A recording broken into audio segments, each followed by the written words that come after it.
How to get Meta verified on Facebook. Hey everyone, welcome back to the channel. In this video I will guide you on how you can get Meta verified on Facebook, so make sure to watch the video till the end. If you want to get Meta verified on Facebook, it's very simple. You have to go and open the Facebook application here. Now you don't need to be a celebrity to get verified. You can just pay a certain amount of price and get the verification check mark. I'm not capping. You can just come to your profile page if you don't believe me, and then you can tap the three dots icon here, look for the option called Meta verification, and as you can find it.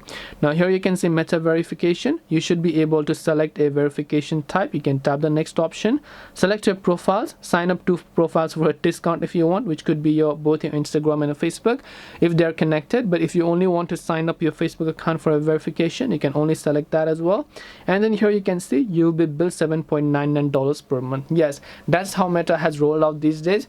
You pay a certain price and then you'll get verified. It's as simple as that. You can just pay the certain amount of price to get the verification. If you want to select both your Instagram and Facebook, you can also just select them and you'll most likely get a discount. You will save $2.49, which means $13.49 per month in total for the verification checkmark on both Facebook and Instagram. Hope this video was helpful. If you have any questions, feel free to leave them down. Thank you for watching and see you in the next video.